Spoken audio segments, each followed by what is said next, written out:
இன்னைக்கான எபிசோட பொறுத்த வரைக்கும் சிம்பிளா சொல்லணும்னா ரெண்டு பேரும் வச்சு செஞ்சிட்டாங்கன்னு சொல்லணும். யாரா அந்த ரெண்டு பேரும் தானே கேக்குறீங்க? ஒன்னு பிக் பாஸ், இன்னொன்னு பாத்தீங்கன்னா எஃப்ஜே வந்து கதை சொல்றன்ற பேர்ல வச்சு செதுக்குன்னு செதுக்கிட்டான் அப்படின்ற மாதிரி தான் சொல்லணும். 2 ஹவர் 2.5 ஹவருங்க ஒருத்தன் கதை சொல்லலாம், அதுக்குன்னு 2.5 ஹவர் கதை சொல்லக்கூடாதா அப்படின்ற மாதிரி தான் இருந்தது. எனிவேஸ் இன்னைக்கான எபிசோட் ரொம்பவே மொக்கையா போயிருந்திருக்கும். கடைசியா பிக் பாஸ் பாத்தீங்கன்னா காரி தூண் துப்பி ஓரளவுக்கு கொஞ்சம் இன்ட்ரெஸ்டிங்கா கொண்டு போனாரு அப்படின்ற மாதிரி தான் சொல்லணும். என்ன திட்டுல ஆக்சுவலா லைவ்ல பார்த்தவங்களுக்கு தெரிஞ்சிருக்கும். இது வரைக்கும் பிக் பாஸ் இந்த அளவுக்கு வந்து கோவப்பட்டு நம்ம பார்த்துருக்கவே மாட்டோம். தொடர்ந்து கிட்டத்தட்ட ஒரு 10 நிமிஷம் பேசியிருப்பாருங்க. அந்த அளவுக்கு அந்த மனுஷனுக்குள்ள காண்டு இருக்கு. அவருக்கு வந்து ரிவிட் உழுது போல. ஏன்னா எப்படி சொல்றது, ஒரு டீமை கரெக்டாக ஒழுங்காக வழி நடத்தலன்னு வச்சுக்கோங்க, டீம் லீடரை போட்டு செய்வாங்கல்ல கம்பெனியில், அந்த மாதிரி தான் பிக் பாஸுக்கும். ஏன்னா பிக் பாஸ் தான் பார்த்தீங்கன்னா இவங்களை வந்து கண்ட்ரோல் பண்ணுறது.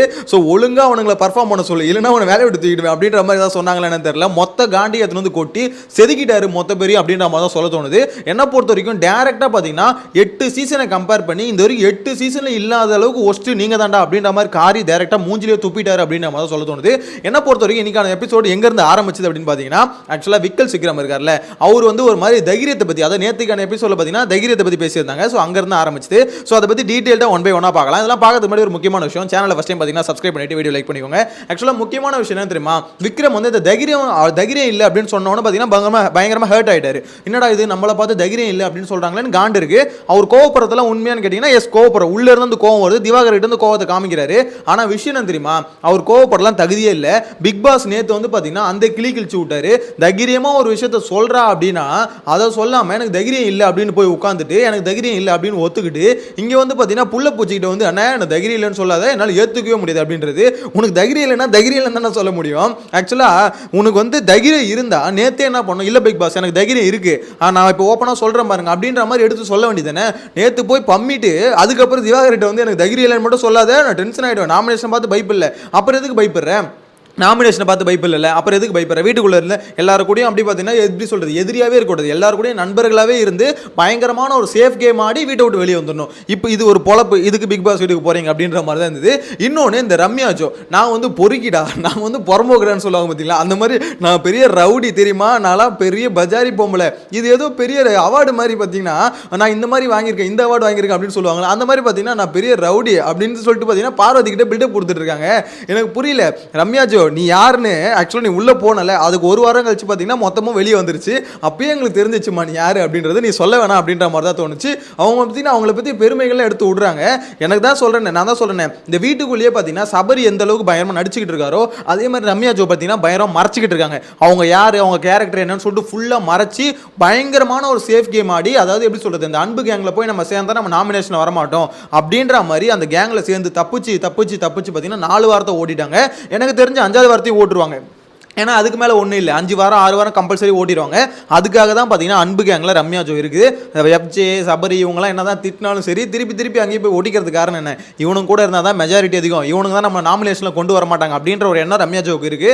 என்ன பொறுத்த வரைக்கும் சொல்லணும்னு வச்சுக்கோங்களேன், அதாவது அவங்களுக்கு ஒரு 3 வாரம் இருக்கணும் அப்படின்றது அவங்க இன்டென்ஷன். அவங்களே ஓப்பனாக சொன்னாங்க 3 வாரம் பிக் பாஸ்க்குள்ளே இருக்கணும், அப்போ தான் என்னோட ஃபினான்ஷியல் நீட்ஸ்லாம் ஃபுல்ஃபில் பண்ண முடியும் அப்படின்ற மாதிரி சொல்லியிருந்தாங்க. அது ஓகே, 3 வாரம் முடிஞ்சிருச்சு. இப்போ 4வது வாரம் வந்துருச்சுல, இப்பயாவது ஒரிஜினலாக கேம் ஆடலாம்ல, ஓகே உங்க கூட இருக்கவங்க தப்பு பண்ணால் சொல்லலாம். இப்பயும் அந்த மாதிரி பண்ணுறேன்னா அப்போ ஃபினான்ஷியல் நீடுக்கு இல்லை, ஆக்சுவலாக உனக்கு வந்து எவ்வளோ நாள் புஷ் பண்ண முடியுமோ அவ்வளோ நாள் புஷ் பண்ணி கொண்டு போகணும், சேஃபாக கேம் விளையாடி தப்பிச்சிக்கணும்னு நினைக்கிறாங்க.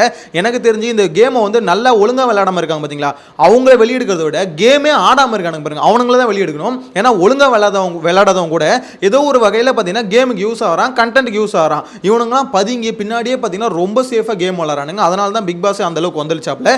எனிவேஸ் இதுக்கப்புறம் பார்த்தீங்கன்னா அந்த கதை சொல்கிற டாஸ்க், அதை பற்றி என்ன சொல்கிறதுனே தெரியலங்க. எஃப்ஜேவும் சரி சபரியும் சரி ஒருத்தனுக்கு சலச்சவனுங்க இல்லை அப்படின்ற மாதிரி கதை சொன்னானுங்க. லைவ்ல பார்த்தவங்களுக்கு தான் அந்த கொடுமை என்னன்னு தெரியும். முடியல அப்படின்ற மாதிரி தான் பார்வதி வந்து கதறிட்டு இருந்தானுங்களே, ஐயோ என்னடா இது பனிஷ்மெண்ட் மாதிரி இருக்குன்னு. அதை பார்க்கும்போது சில பேருக்கு தோணும், என்ன பார்வதி ஓவரா பண்ணுது, ஒருத்தன் கதை சொல்றான் ஏந்து வருது இந்த மாதிரிலாம் பண்ணுது அப்படின்னு தோணும். சத்தியமா சொல்றேங்க, லைவ்ல பார்த்ததுனால சொல்றேன். அவன் வந்து பாத்தீங்கன்னா ஜெட்டி போட்டது, பேண்ட் போட்டது, அதுக்கு அப்புறம் சட்டை போட்டது, சென்ட் அடிச்சது, இதெல்லாம ஒருத்தன் சொல்லுவான். அவன் வந்து பாத்தீங்கன்னா டீட்டெயில்டா வரான்.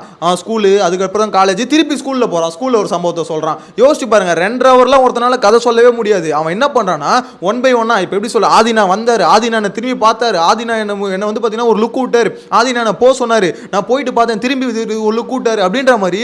இது அதாவது ஒரு சம்பவம், சின்ன சம்பவம் தான், அந்த சின்ன சம்பவத்தை திருப்பி பேசுறான். நிறைய அதில் வந்து என்ன பொறுத்த வரைக்கும் என்னன்னா எஃப்ஜே வந்து நிறைய விஷயம் பண்ணியிருக்கான், அது கிளீனாக தெரியுது. அதாவது அந்த ஏஜுக்கு நிறைய விஷயம் பண்ணியிருக்காங்க, அதெல்லாம் க்ளீனாக தெரியுது. ஆனால் என்னென்னா என்னை பொறுத்த வரைக்கும் ஒரு ஸ்டோரி சொல்லும் போது அதில் வந்து வின்னிங் மொமெண்ட்னு ஒன்று இருக்கணும், ஹை மொமெண்ட்னு ஒன்று இருக்கணும். அங்கே மட்டும்தான் நம்மளோட வின்னை வந்து எல்லாருக்கிட்டையும் சொல்லணும். அப்போ தான் பார்த்தீங்கன்னா அது ஒரு மாதிரி எல்லாருக்கும் ஓகே கனெக்ட் ஆகும் பயங்கரமாக. இது என்னென்னா ஒவ்வொரு செக்மெண்ட்லையும் தன்னோட பெருமைகளை மட்டுமே சொல்லும் போது அது ஒரு மாதிரி தற்பெருமை மாதிரி ஒரு மாதிரி ஃபீல் ஆகும் அப்படின்ற மாதிரி தான் எனக்கு நம்ம தோணுது. எஃப்ஜே ஸ்டோரி சொன்னது சுத்தமாக யாருக்குமே கனெக்ட் ஆகிருக்காது, சுத்தமாக யாருக்குமே பார்த்தீங்கன்னா பிடிச்சிருக்காது. ஆனால் நிறைய பேருக்கு பார்த்தீங்கன்னா எஃப்ஜே ஒரு விஷயத்தை ஹெல்ப் பண்ணியிருப்பாரு, லைவில் பார்த்த நிறைய பேரை தூங்க வச்சிருப்பாரு அப்படின்ற தான் சொல்ல தோணுது. இல்லைனா லைவ் வந்து பார்க்க விடாம பிக் பாஸ்க்கு வந்து பார்த்தீங்கன்னா பெரிய நஷ்டத்தை ஏற்படுத்தியிருப்பாரு அப்படின்னு நம்ம சொல்ல தோணுது. சரி ஒருத்த முடிச்சிட்டான் அப்படின்னு சொல்லிட்டு எல்லாம் போனோன்னே பிக் பாஸ் வந்து சொன்னாரு அடுத்த கதைக்கு எல்லாம் ரெடி ஆவாங்க அப்படின்னு சொன்னோன்னே எல்லாம் செதறிட்டாங்க. பிக் பாஸ் கொஞ்சம் டைம் கொடுங்க முடியல அப்படின்ற மாதிரி. சரி அதுக்கப்புறம் சபரி போய் உட்காந்தாப்புல ஒரு நிமிஷம் கொஞ்சம் மட்டும் ஒரு நிமிஷம் டைம் சொல்லி அவரும் பார்த்தீங்கன்னா பேசிட்டாப்புல. ஆல்மோஸ்ட் கிட்டத்தட்ட ஒரு 1 hour என்னமோ பேசிட்டாருன்னு நினைக்கிறேன் சபரியும். ரெண்டு பேருமே பார்த்தீங்கன்னா ஒரு ஸ்டோரியை வந்து கனெக்ட் பண்ணவே இல்லை. அதாவது என் வீட்டில் வந்து நான் இப்போ இங்கே பிறந்தேன், அதுக்கடுத்து பார்த்தீங்கன்னா நான் வந்து மல்லிகட்டில் போயிட்டு பிறந்துட்டு ஒரு 10 வயசில் பார்த்தீங்கன்னா ஒரு மல்லிகையில் போய் ஒரு சாமான் வாங்கினேன். அந்த சாமான் வாங்கிட்டு ரிட்டன் வரும்போது பார்த்தீங்கன்னா எனக்கு சில்லறை வந்து கீழே மிஸ் ஆகிடுச்சு. அதுக்கு எங்கள் அம்மா போட்டு என்ன அடிச்சாங்க. திருப்பி போய் அந்த சில்லறை எடுத்தேன், அந்த சில்லறை எடுத்துகிட்டு வந்து எங்கள் அம்மாட்ட கொடுத்தோன்னே எங்கள் அம்மா போட்டு கொஞ்சினாங்க.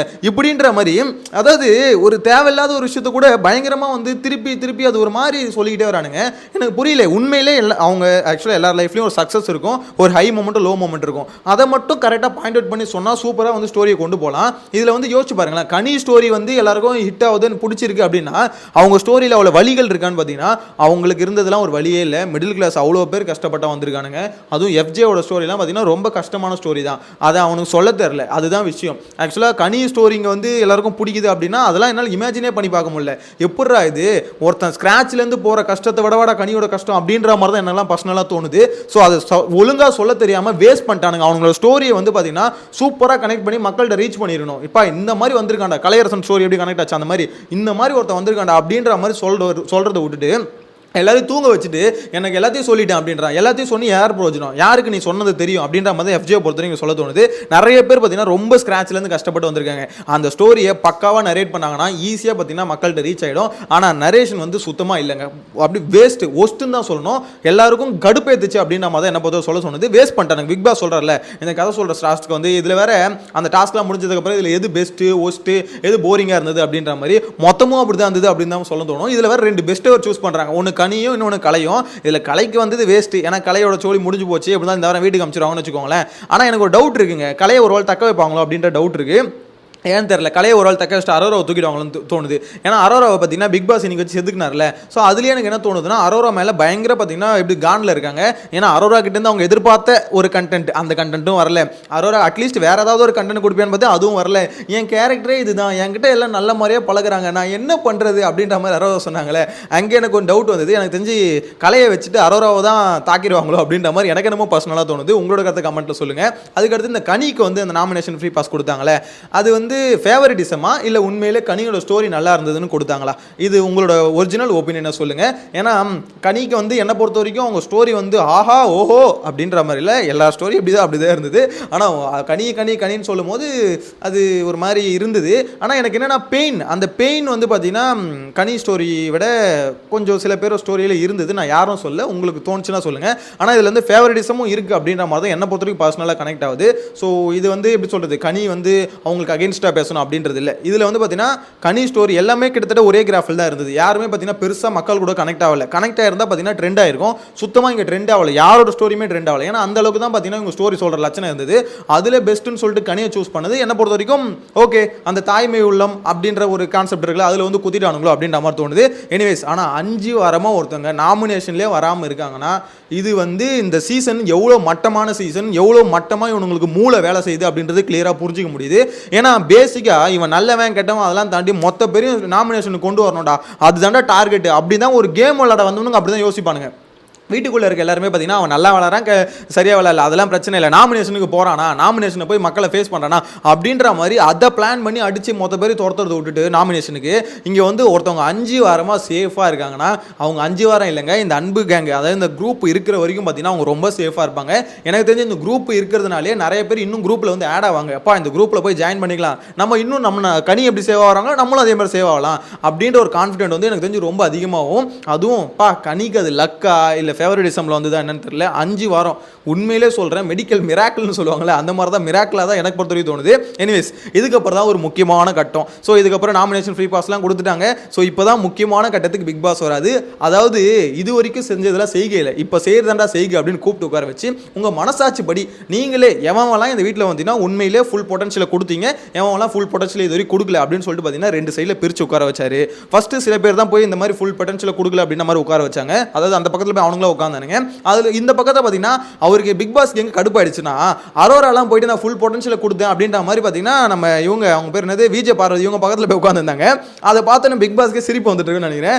உனக்கு எவ்வளோ தைரியம் இருந்தா நீ போய் அங்கே உட்கார வைப்பாரு அப்படின்ற மாதிரி அந்த மனுஷனுக்கு சத்தியமாக செம கடுப்பாயிட்டு இருக்கு. அதுக்கப்புறம் என்ன பண்ணாரு, இந்த பக்கத்தில் அதை ஃபுல் பொட்டன்ஷியலை கொடுக்காதவங்க இருந்தாங்களே அவங்கள வந்து நீங்கள் இதில் ஆப்போசிட்டில் இருக்கவங்க வந்து நீங்கள் யாரெல்லாம் உண்மையிலே இன்னும் ஃபுல் பொட்டன்ஷியலை கொடுக்கல நீங்கள் சொல்லுங்க அப்படின்னு நம்ம சொல்லி அதில் ஓட்டு எடுப்பு எடுத்து 2க்கு மேலே ஓட்டு இருந்தவங்க எல்லாம் வாங்கடா அப்படின்னு சொல்லிட்டு 3/4 பேர் இங்கே தூக்கிட்டாரு.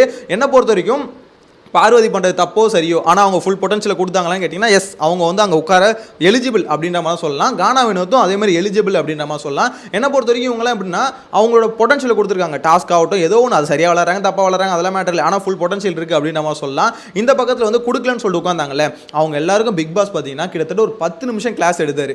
அதாவது நீங்கள் ஏன் வந்தியும் எதுக்கு வந்தோம் எல்லாத்தையும் மறந்துட்டு ஒரு மாதிரி உங்களுக்கு கிடைச்ச ஆப்பர்ச்சுனிட்டியை வேஸ்ட் பண்ணுறீங்கடா அப்படின்ற மாதிரி சொல்லிட்டு இது வரைக்கும் 9வது சீசன் இது 8 சீசனில் யாருக்கு பார்த்தீங்கன்னா அதாவது ஒவ்வொரு சீசன்லயும் எப்படி மைண்ட் செட் இருக்கும்னா எங்க சீசன் தான் பெஸ்ட் அப்படின்ற மாதிரி ஒவ்வொரு சீசன் கண்டஸ்டன்ட்டும் சொல்லணும்னு நினைப்பாங்க. அதுக்கோசம் உங்க போட்டி மனப்பான்மை இருக்கும். ஆனா உங்களுக்கு அந்த மனப்பான்மையே இல்லை, இது வரைக்கும் ஒரு தடவை கூட நான் பார்க்கல அப்படின்ற மாதிரி காரி துப்புன்னு துப்புறாரு. அதை கேட்கும் போது சபரிக்கு எல்லாருக்கும் மூஞ்சி உடையுது. அதே மாதிரி நீங்க ஏன் வந்தீங்கன்னு உங்களுக்கு ஞாபகம் இருக்கு அப்படின்ற மாதிரி கேட்கிறாரு. குறிப்பா அரோரா பாயிண்ட் அரோரா என்னம்மா சொல்லு அப்படின்னோடனே ஞாபகம் இருக்கு பிக் பாஸ் அப்படின்னு சொன்னாங்க பாருங்க. அங்கதான் ஏன் வந்தோன்னு ஞாபகம் இருக்கு, ஏன் வந்தனே தெரியாம துஷார் கையை பிடிச்சிக்கிட்டு ஒரு பக்கம் கமருதீன் கையை பிடிச்சிக்கிட்டு நீ வந்தது அப்போ வந்து துஷார் கையை பிடிக்க கமருதீன் கையை பிடிக்குதானா அப்படின்னு ஒரு கேள்வி இருக்குல்ல. அதை தான் பார்த்தீங்கன்னா பிக் பாஸ் கேட்குறாரு. என்ன பொறுத்த வரைக்கும் இது ரொம்ப ரொம்ப அதாவது இந்த அளவுக்கு அவங்க ஃப்ரஸ்ட்ரேஷன் ஆகிறாங்கன்னா இந்த அளவுக்கு அவங்க சேஃப் கேம் விளையாடி எங்கேயுமே பார்க்கல. ஒருவேளை உனக்கு சேஃப் கேம் தான் விளாட்றானுங்களா இல்லை உண்மையிலே கேமை எப்படி விளையாடணும்னு தெரியாமல் இருக்கானுங்களா அப்படின்றது தான் இங்கே கேள்வியாக இருக்குது. ஏன்னா மற்றதெல்லாம் எப்படி சொல்ல வேக்கான பேசுறதெல்லாம் பயங்கரமாக பேசுகிறானுங்க. ஆனால் ஒரு டாஸ்க்குன்னு கொடுத்தா அவர் இதை கூட சொல்கிறார். இப்போ இந்த விஷயத்தில் கூட ஒவ்வொரு பாயிண்ட்டாக நான் சொல்ல வேண்டியது இருக்குது உங்களுக்கு, ஏன்னா நீங்களா அதை புரிஞ்சிக்க மாட்டீங்க அப்படின்ற மாதிரி சொல்கிறாருல்ல. அதுலேருந்து அவருக்கு வந்து ஒரு டாஸ்க்கை எந்த அளவுக்கு புரிய வைக்கிறதுக்கு உங்களுக்கு கஷ்டப்படுறாருன்னு யோசிச்சு பாருங்க. அவர் பேசிக்காக கேட்குறது என்னன்னா எதுவாக இருந்தாலும் நீங்கள் நல்லவனாக இருக்கிறதெல்லாம் வீட்டுக்கு வெளியே போயிருந்துக்கோ, வீட்டுக்குள்ள இருக்கும் போது ஒரு டாஸ்க் எப்படி கொடுக்குறோமோ அதை ஒழுங்கா ஆடு. ஒரு விஷயம் சொல்லணும் உங்க கருத்தை சொல்லுன்னா அதில் தைரியமா சொல்லு, பயந்து நடுங்காதீங்க அப்படின்ற மாதிரி தான் சொல்றாரு. குறிப்பா விக்கல் சிக்கரம் உங்களுக்கு தான் சொல்றது. அதாவது அங்க பயந்துட்டு அதுக்கப்புறம் போயிட்டு வந்து இந்த மாதிரி என்னை பத்தி இது தைரியமான ஆள் இல்லை அப்படின்ற மாதிரிலாம் சொல்லாத, பயந்துட்டேன் மட்டும் சொல்லாத அப்படின்ற மாதிரி பார்த்தீங்கன்னா திவாகரை போட்டு கும்மாதீங்க. திவாகரை எப்போ வேணா அடிச்சுக்கலாம், அது பிரச்சனை இல்லை. நீங்க தைரியமா இருந்துட்டு அதுக்கப்புறம் பேச்சு பேசணும் அப்படின்ற மாதிரி தான் தோணுது. என்ன பொறுத்த வரைக்கும் இது வந்து பார்த்தீங்கன்னா பிக் பாஸ் வந்து இவ்வளோ டேரெக்டாக வந்து இதுக்கு முன்னாடி எங்கேயும் சொல்ல இப்போ சொல்லிட்டாரு. ஆனால் இதுக்கப்புறம் இதெல்லாம் மாறுமா அப்படின்னு கேட்டிங்கன்னா அதுவும் ரொம்ப கஷ்டம். இதுக்கப்புறம் இதெல்லாம் இவங்க மாற்றி அப்படியே இந்த சீசனை ஹிட் ஆக்கி அப்படியே செங்குத்தா சாஞ்சி கிடக்கிற சீசனை செங்குத்தா இவங்க நிற்க வைப்பாங்கன்னு பார்த்தீங்கன்னா அதெல்லாம் ஒன்றும் இல்லை. எனக்கு தெரிஞ்சு வைல்ட் கார்டு கண்டஸ்டன்ட் வராங்களே 8 பேரோ 9 பேரோ வராங்களே, அப்படியே 9 பேரை உள்ளே விட்டுட்டு இதுலேருந்து ஒரு 9 பேர் எடுத்து வெளியே துரத்தி விட்ருங்க. நிறைய பேர் மிச்சர் சாப்பிட்றானுங்க அப்படின்றது பிக் பாஸ் டீமுக்கே தெரியும். ஸோ அவனுங்களை எப்படியாவது நாமினேஷனுக்கு மொத்த பேரையும் கொண்டு வந்து இந்த மிச்சர் சாப்பிட்றவங்களாம் அடிச்சு அப்படியே பொத்தி விட்டுருங்க. ஏன்னா அவனுங்கெல்லாம் இருந்தும் வேஸ்ட்டு, அவங்களால ஒரு கண்டென்ட் இல்லை. யோசிச்சு பாருங்களேன், திவாகர் பார்வதி 2 பீஸ் வந்து வாயை மூடிக்கிச்சிங்க இன்னைக்கு ஒரு நாள். எப்படி இருந்தது பார்த்தீங்களா? பிக் பாஸ் இந்த வறுத்தெடுக்கிறது நடக்கிறதுக்கு முன்னாடி வரைக்கும் கண்டென்ட்டே இல்லை. ஸோ அதுதான் இங்கே சுச்சுவேஷனு, அதுதான் இங்கே பார்த்தீங்கன்னா யதார்த்தம். அதனால் நீங்கள் என்ன பண்ணுறீங்க, இந்த மிச்சர் சாப்பிட்றவனுங்க இவங்கெல்லாம் வேஸ்ட் பேமெண்ட், அரோராக்கெல்லாம் பேமெண்ட் அதிகம் அப்படின்ற மாதிரி ஒரு விஷயம் கேள்விப்பட்டேன். ஸோ அவருக்குலாம் காண்ட் என்னன்னா இவ்வளோ பேமெண்ட் வாங்கிட்டு பிக் பாஸ் திட்டினதுக்கப்புறம் அரோரா உட்காந்து அழுதுட்டு இருக்காங்க. இந்த மாதிரி என்ன எப்படி சொல்லலாம், என்னோட கேரக்டரே இதுதான், என்கிட்ட இல்லை நல்லா தான் பழகுறாங்க, நான் எப்படி என்ன பண்ண முடியும், நான் போய் வாண்டடாக போய் சண்டையா போட முடியும் அப்படின்னு கேட்குறாங்க.